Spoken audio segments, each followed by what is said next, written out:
7 മണിക്ക് ഇവിടുന്ന് പോയതാണ്. ഇവിടുന്ന് ഈ പെണ്ണ് ചക്കൻ വിളിച്ചിട്ട് ഇവിടുന്ന് പോയതാണ്. അങ്ങനെ സാധാരണ പോക്കുണ്ട്. ഇതിപ്പോൾ ഇന്നലെ പെട്ടെന്ന് പോയതാണ്. പിന്നെ ഒരു 9 മണി കഴിഞ്ഞതിന് ശേഷം ഒരു വോയിസ് വന്ന്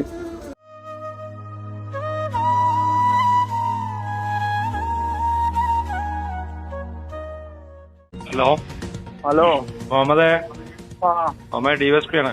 നീ എവിടെ? ഞാൻ അവിടെ ഉണ്ട് സാറേ. ഞാൻ മരിക്കാൻ പോവാണ് സാറേ. നീ അബദ്ധമൊന്നും കാണിക്കട്ടോ, ജീവിതം നമുക്ക് ഒന്നുള്ളൂ. അസ്സലാമു അലൈക്കും, welcome back to Visal media. ഞാൻ ഫക്രുദ്ദീൻ പന്താവൂർ. മലപ്പുറം ജില്ലയിലെ പൊന്നാനിയിലെ 22 വയസ്സുള്ള ഫാത്തിമ എന്ന് പേരുള്ള ഒരു യുവതിയെ ഭർത്താവ് മുഹമ്മദ് 24 വയസ്സുകാരൻ ക്രൂരമായിട്ട് ഇല്ലാതാക്കി. പറഞ്ഞ കാരണം സംശയരോഗം എന്നുള്ളതാണ്. 4 മാസമായ ഒരു പെൺകുട്ടി ഇവർക്കുണ്ട്. ഈ സംശയരോഗം എങ്ങനെ ഉണ്ടായത്? ഇവൻ ലഹരിക്ക് പൂർണ്ണമായിട്ടും അടിമയാണ്. ഇവന്റെ ഭാര്യനെ കഴിഞ്ഞ ദിവസം രാത്രി കുഞ്ഞളെ ഉറക്കി കിടത്തിയിട്ട് നേരെ കടപ്പുറത്തേക്ക് ചെന്നു. കടപ്പുറത്തിനടുത്താണ് ഇവരെ വീട്. കാരണം ഈ പുനർഗേഹം പദ്ധതി ഉൾപ്പെടുത്തി സർക്കാർ കൊടുത്ത ഫ്ലാറ്റിലാണ് പാവങ്ങളായ കുടുംബം താമസിക്കുന്നത്. കല്യാണം കഴിഞ്ഞിട്ട് വരും 1.5 വർഷം. അത് പ്രണയ വിവാഹമാണ്. അവനെ തന്നെ മതി എന്ന് പറഞ്ഞ് വാശി പിടിച്ച് കെട്ടിച്ചു കൊടുത്തതാണ്. ആ ഒരു ആർക്ക് വേണ്ടിയാണോ ഇവര് വിവാഹം കഴിക്കാൻ വാശി പിടിച്ചത്, അവന്റെ കൈ കൊണ്ട് തന്നെ തീർന്നത്. അപ്പോൾ ഒരു 7 മണിയാകുമ്പോൾ വിള വിളിച്ചിട്ട് കടപ്പുറത്തേക്ക് കൊണ്ടുപോയി. അത് പലരും കണ്ടിട്ടുണ്ട്. അവിടെ പോയിട്ട് സംസാരിച്ചിട്ട് ഒരു 9 മണിയാകുമ്പോൾ അവള് വീട്ടിലേക്ക് ഒരു മെസ്സേജ് വിട്ടു, ഞാൻ ഇനി വീട്ടിലേക്ക് വരണില്ല, ഭർത്താവിന്റെ വീട്ടിലേക്ക് ഇനി ഞാൻ പോണില്ല എന്ന് പറഞ്ഞിട്ട് ഒരു മെസ്സേജ് ഇട്ടു. ആ മെസ്സേജ് ഇട്ടിട്ട് പിന്നെ വന്നത് ഇവൻ മാത്രമാണ്. ഇവൻ വന്നിട്ട് എന്ത് ചെയ്തു, അങ്ങനെ കിടന്നുറങ്ങി. നേരം പുലർന്ന് നാട്ടുകാർ ഹാർബറിൽ ഒരു ഡെഡ് ബോഡി കണ്ടിട്ടുണ്ടെന്ന് വെച്ച് നോക്കുമ്പോൾ നായ കമിഴ്ന്ന് കിടക്കാണ്. ആ രംഗം ഞാൻ ഇവിടെ കാണിക്കണില്ല, ഭയങ്കര സങ്കടമാണ്. കമിഴ്ന്ന് കിടക്കുന്നു, നായൊക്കെ കടിച്ച് കാലൊക്കെ കടിച്ചു പൊട്ടിച്ചിരിക്കുന്നു. അപ്പോഴാണ് കാണാതായ ഫാത്തിമ എന്ന് പേരുള്ള 22 വയസ്സായ യുവതിയാണെന്ന് മനസ്സിലായത്. ഇവൻ ഈ ക്രൂരത ചെയ്തത്. ഇവനെ പിന്നീട് പരപ്പനങ്ങാടിയിൽ നിന്ന് പോലീസ് പൊക്കി. ഇവന് സ്വയം ജീവനെടുക്കാൻ ശ്രമിക്കുമ്പോൾ പൊക്കി എന്നൊക്കെ പറയണത്. പക്ഷെ ഇവര് ഒരു 1.5 വർഷമായിട്ട് കല്യാണം കഴിഞ്ഞ് ഇവര് കുറച്ച് നാളായിട്ട് പ്രശ്നങ്ങളിലാണ്. ഇവര് പലപ്പോഴും ഈ പ്രശ്നങ്ങളിൽ പോയിട്ട് സ്റ്റേഷനിൽ പോയിട്ടുണ്ട്.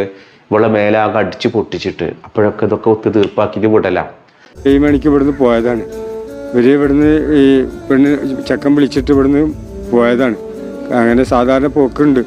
ഇതിപ്പോൾ ഇന്നലെ പെട്ടെന്ന് പോയതാണ്. പിന്നെ ഒരു 9 മണി കഴിഞ്ഞതിന് ശേഷം ഒരു വോയിസ് വന്ന് ഒറ്റ വാക്ക്, ഞാൻ അങ്ങോട്ട് വരുന്നില്ല എന്ന് പറഞ്ഞിട്ട്. അത്ര തന്നെ പറഞ്ഞിട്ടുള്ളൂ. ഇപ്പം നേരം വെളുത്തതിൻ്റെ ശേഷമാണ് വിവരം അറിയണത്. അല്ലാതെ എന്താ, ഇതിന് മുന്നേ ഒരു പ്രശ്നം ഉണ്ടായിരുന്നു.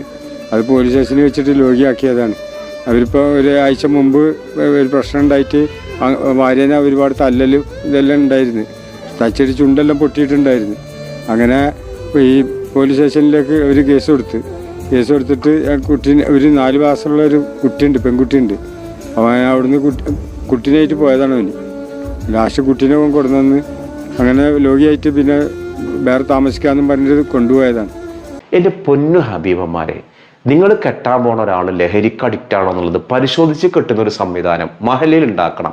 ഏതൊരു മഹല്ലിലും ഒരാൾ വിവാഹം കഴിക്കുകയാണെങ്കിൽ, ഞാൻ ഈ പറയുന്നത് നിങ്ങൾ ഉൾക്കൊള്ളുമെന്ന് എനിക്ക് അറിഞ്ഞൂടാ, പക്ഷെ ഇതില്ലെങ്കിൽ പല പെൺകുട്ടികളും ഇതുപോലെ ശവങ്ങളായിട്ട് നിങ്ങളുടെ വീട്ടിലേക്ക് വരും. വിവാഹം കഴിക്കാൻ പോണ ഒരാൾ ഇന്ന് പലരും അറേഞ്ച്ഡ് മാരേജിന് കിട്ടൂല. ഒരാൾ നല്ലപോലെ ഒരാൾ കല്യാണം കഴിക്കാൻ പോയാൽ ഒരു പെണ്ണിനെ കിട്ടാനില്ല. പ്രണയമാണെങ്കിൽ ഏത് തമ്മാടിനെ കിട്ടാനും ആൾക്കാർ റെഡിയാണ്. അപ്പോൾ ഇതൊരു പ്രണയം എന്തോ ആവട്ടെ, ഒരു പരിശോധന, രക്തപരിശോധന ഉണ്ട്. ആ രക്തപരിശോധനയിൽ അയാൾ ലഹരി ഉപയോഗിക്കുന്ന ആളാണോ എന്ന് മനസ്സിലാവും. അതില്ലെങ്കിൽ മാത്രമാണ് അതൊരു മഹല്ല് നിർബന്ധമാക്കാം. മഹല്ലിൽ നമ്മൾ എന്തൊക്കെ നിർബന്ധമാക്കുന്നുണ്ട്, നിക്കാഹ് കഴിക്കുമ്പോൾ മഹല്ലിൽ ഇത്ര കാശ് കൊടുക്കണം, ഇത്ര വിവരങ്ങൾ അറിയണം, അവൻ്റെ ബർത്ത് സർട്ടിഫിക്കറ്റ് കാണണം എന്നൊക്കെ നിർബന്ധമാക്കണില്ലേ? ഇതേപോലെ ആക്കിയില്ലെങ്കിൽ നാളെ ഈ പെൺകുട്ടിയുടെ ഗതിയാണ്. ഞാൻ ആ 4 വയസ്സുള്ള ആ കുഞ്ഞുണ്ടല്ലോ, മുലപ്പാല് കുടിക്കുന്ന കുട്ടി, ആ കുട്ടീൻ്റെ സങ്കടം എൻ്റെ മനസ്സിൽ വരുന്നത്. ആ കുട്ടി ഉമ്മാനെ വിളിച്ച് കരയുമ്പോൾ എന്ത് മറുപടിയാണോ പറയാൻ കഴിയുക? ഇവനൊക്കെ ഇതൊന്നും സംശയരോഗമല്ല, ഇത് ലഹരി മൂത്തിട്ടുള്ള സാധനങ്ങളാണ്. ലഹരി മൂത്ത അതൊക്കെ തോന്നും. പ്രണയിച്ച് വിവാഹം കഴിക്കാം, പിന്നെ ലഹരിയും കൂടി ആയാൽ പിന്നെ തോന്നുന്ന സംശയരോഗമാണ്.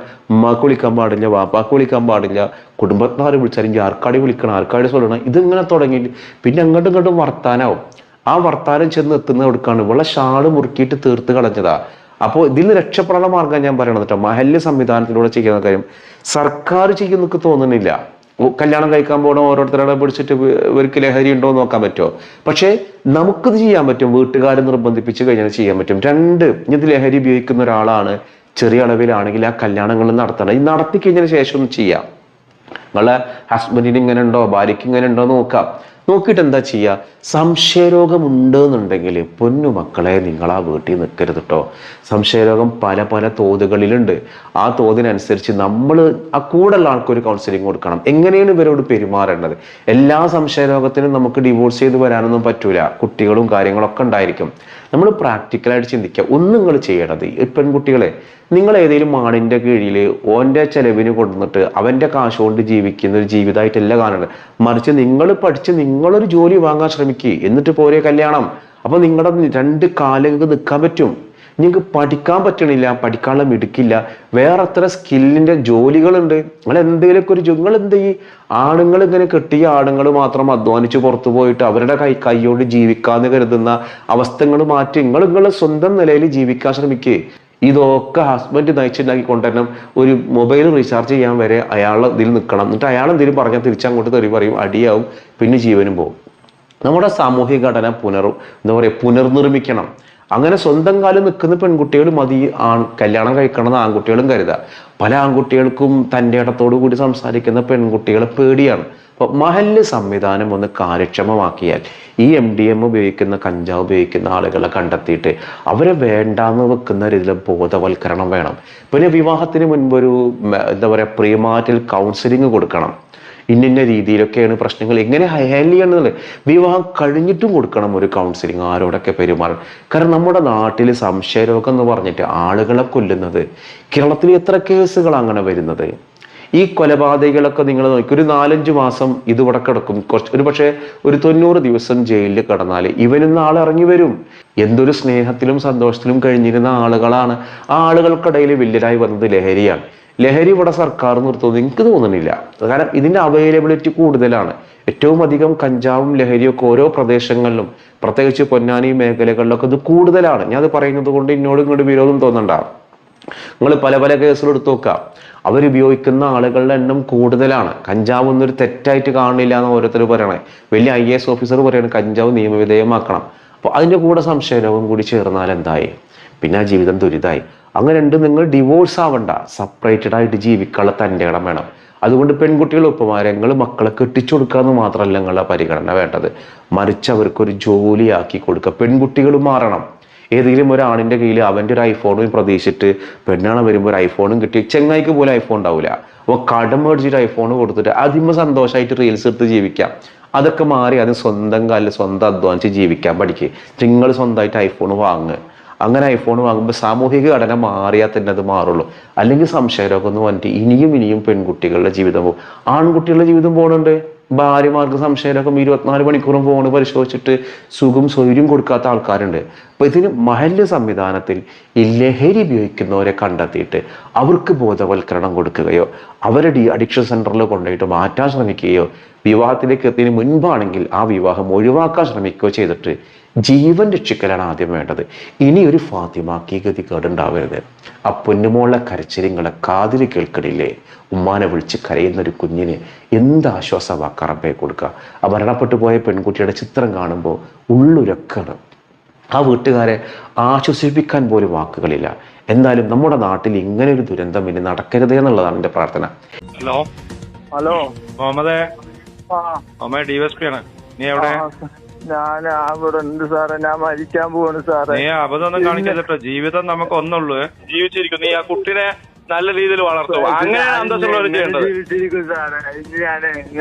ആ കുട്ടിയോട് അല്പം നിനക്ക് സ്നേഹം ഉണ്ടെങ്കിൽ നീ എന്താ ചെയ്യേണ്ടത്? DSP ഓഫീസിൽ വാ. അതല്ലെങ്കിൽ എല്ലാരും എന്താ പറയാറിയോ? അതല്ലെങ്കിൽ എല്ലാരും എന്ത് പറയുന്നറിയോ? നീ നിന്റെ കുട്ടിനോട് പോലും നീ ഈ കുട്ടീനെ ഈ ലോകത്തേക്ക് ജനിപ്പിച്ചു വിട്ടില്ലേ? അപ്പൊ അതിനെ പോറ്റാനുള്ള അവകാശം നിനക്കുണ്ട്. ഇവർക്കൊക്കെ ജനമധ്യത്തിൽ മാതൃകാപരമായ ശിക്ഷ വേഗത്തിൽ കൊടുത്താൽ മാത്രമേ നാളെ ഒരു പെൺകുട്ടിക്ക് ഈ ഗതി വരാതിരിക്കുള്ളൂ. അതിന് സൗദിയിലെ നിയമം തന്നെ വേണം എന്നാണ് എൻ്റെ ഒരു പക്ഷം. നിങ്ങൾക്ക് നിങ്ങളുടെ അഭിപ്രായം താഴെ കമൻറ്റ് ചെയ്യാം. ഞാനിന്ന് ചോദിക്കുന്ന ഒരു ചോദ്യം, ഇപ്പോൾ തെരഞ്ഞെടുപ്പിൻ്റെ എക്സിറ്റ് പോൾ ഫലങ്ങളൊക്കെ വന്നു. എല്ലാ എക്സിറ്റ് പോളുകളിലും UDF അധികാരത്തിൽ വരും, ഒരു 70 മുതൽ 80 വരെ സീറ്റിൽ അധികാരത്തിൽ വരും എന്നൊക്കെയാണ് എല്ലാ പ്രവചനങ്ങളും പറയണത്, സർവേ ഫലങ്ങളൊക്കെ പറയണത്.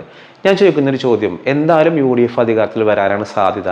UDF അധികാരത്തിൽ വന്നാൽ ആര് മുഖ്യമന്ത്രി ആവണം എന്നാണ് നിങ്ങളുടെ മനസ്സിലുള്ളത്? ഒന്ന് VD സതീശൻ, KC വേണുഗോപാൽ, രമേശ് ചെന്നിത്തല. ഇതിൽ VD സതീശനാണ് സത്യത്തിൽ ഈ ഒരു മുന്നണിയെ നയിച്ചത്. അദ്ദേഹം ഒന്നിൻ്റെ ആളല്ല. അദ്ദേഹത്തിൻ്റെ ഏറ്റവും വലിയ പോസിറ്റീവ് എന്താണോ, അദ്ദേഹത്തെ വെള്ളാപ്പള്ളി എതിർക്കുന്നു എന്നുള്ളതാണ്. കാരണം അദ്ദേഹം വെള്ളാപ്പള്ളിക്ക് കീഴൊതുങ്ങി നിൽക്കുന്നില്ല. അദ്ദേഹത്തെ SDP എതിർക്കുന്നു എന്നുള്ളതാണ്. അങ്ങനത്തെ സ്വഭാവമുള്ള തീവ്ര സ്വഭാവമുള്ള ആളുകളോട് ഒരു തരത്തിലുള്ള നീക്കുവെക്കും അദ്ദേഹത്തിനില്ല.